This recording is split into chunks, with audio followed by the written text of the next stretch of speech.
प्रसादातूनच असं विषबाधा असं काय म्हणता येणार नाही, पण ते शासनाकडून अजून रिपोर्टच आलेला नाही आम्हाला. मी आता उभा आहे शिरोळ तालुक्यातल्या शिवनाकवाडी या गावामध्ये. सगळ्या लोकांनी घेतला प्रसाद, खाणाऱ्या असे सगळ्यांनाच त्रास झालाय असा नाही. याच गावामध्ये ग्रामदेवताची यात्रा होती आणि या यात्रेच्या महाप्रसादातून सुमारे 1000हून अधिक लोकांना विषबाधा झालेली होती.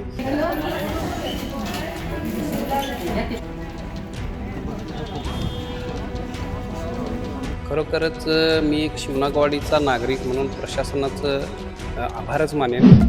डॉक्टरांनी ॲडमिट होण्याचा सल्ला दिलाय, पण स्पेशल रूम परवडत नाही. मग टेन्शन घेऊ नका. सूर्य हॉस्पिटलने प्रथमच अगदी कमी किमतीत सर्व सोयींयुक्त आणि रुग्णांची गरज लक्षात घेऊन बजेट फ्रेंडली रूम्स उपलब्ध केले आहेत. कॅशलेस सुविधांसह खिशाला परवडणाऱ्या किमतीत budget friendly economic special room. पत्ता कोंडावळ चौक, लक्ष्मीपुरी, कोल्हापूर. संपर्क 9822 63 54 69.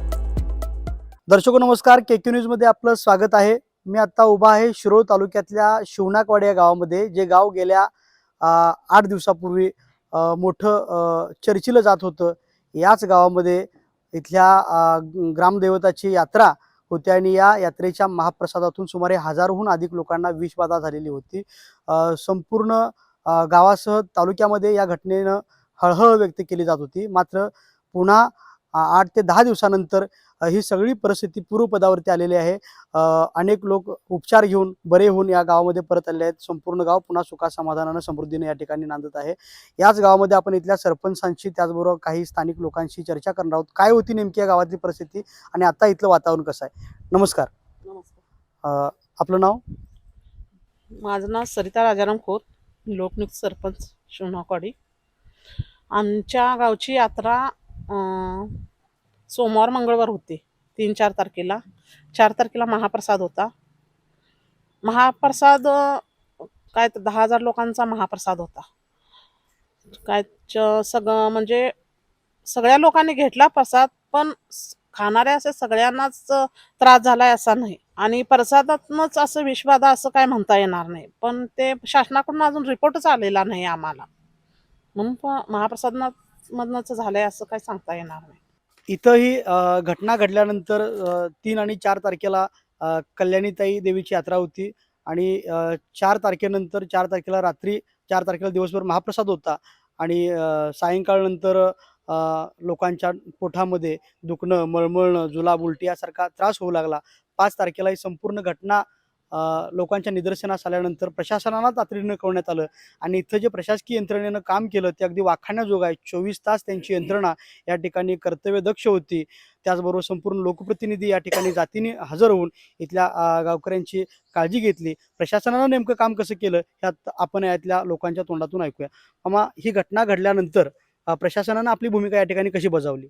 खरोखरच मी एक शिवनाकवाडीचा नागरिक म्हणून प्रशासनाचं आभारच मानेन. कारण ज्या दिवशी ही घटना घडली त्या दिवशी साधारणतः रात्री 12-1 वाजल्यापासून जे पेशंट चालू झाले होते, पण ही सगळी घटना गावच्या लक्षात येईपर्यंत सकाळचे साधारणतः 9:30-10 वाजले होते. 9:30-10 वाजता ज्यावेळी आम्ही प्राथमिक आरोग्य केंद्राच्या M1शी असू दे किंवा TH1शी असू दे, ज्यावेळी फोनवरून संपर्क साधला त्यावेळी त्यांनी तातडीनं आम्हाला सांगितले की बाबा आम्ही तातडीनं तिथे येतोय. स्वतः दस्तूरखुद्द तहसीलदार साहेब सुद्धा इथं आले होते. या विभागाचे आमदार राजेंद्र पाटील साहेब हे देखील इथे आले.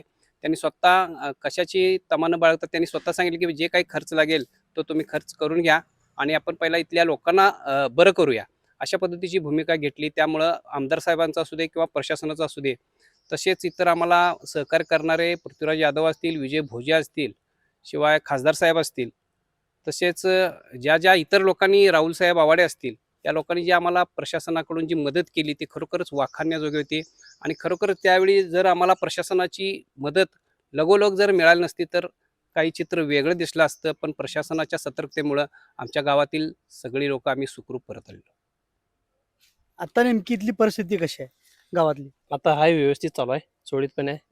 एकान दुसऱ्या पेशंटासनी जरा मळमळ चालू आहे, एवढंच. बाकीचे पेशंट आहेत बरं. प्रशासनाच्या कामाबद्दल काय सांगाल? बेस्ट, प्रशासन बाबतीत बेस्ट काम झालेलं आहे. वा. आणि मुळात काय तरुण पिढीचं आभार मानलं पाहिजे.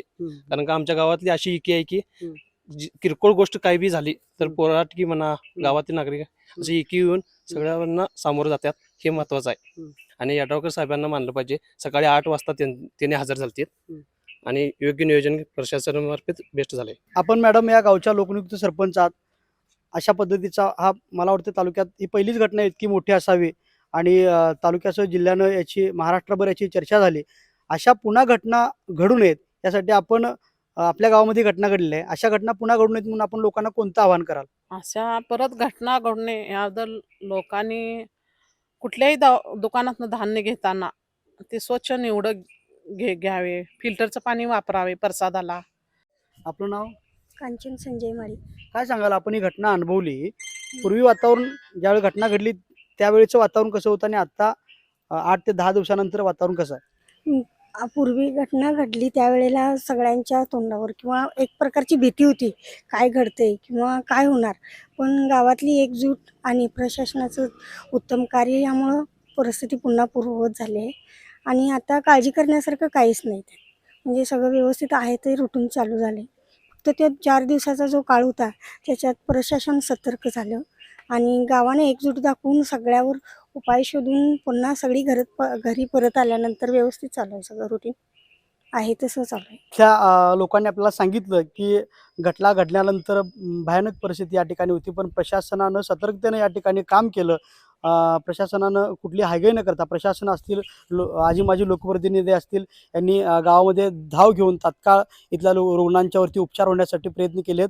या संपूर्ण काळामध्ये इथलं कुमार विद्या मंदिर असेल, इथलं प्राथमिक आरोग्य उपकेंद्र असेल, IGM रुग्णालय असेल, अब्दुल्ला दत्तवाड्यासारखी प्राथमिक आरोग्य केंद्र असतील, या ठिकाणी रुग्णांच्यावरती उपचार करण्यात आले आणि रुग्ण आता या ठिकाणी सगळे ज्यांना विषबाधा झाली होती असे सुमारे 1000हून अधिक लोक या गावामध्ये परत चांगले बरे होऊन आलेले आहेत आणि संपूर्ण गाव गुण्यागोविंदाने एकत्र राहत आहे.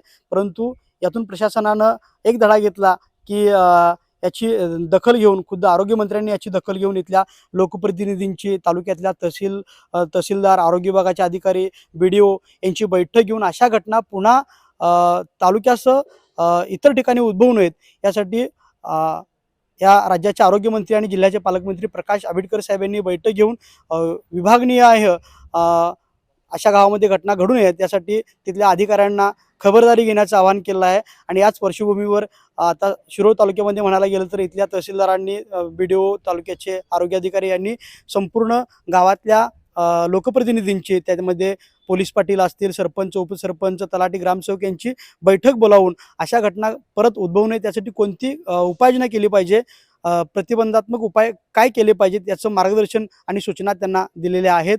KQ न्यूजसाठी कॅमेरामन राहुल चौगलेसह मी कुणाल कांबळे, शिरोळ. अशाच नवनवीन अपडेट पाहण्यासाठी आमच्या KQ न्यूज चॅनेलला सबस्क्राईब करा.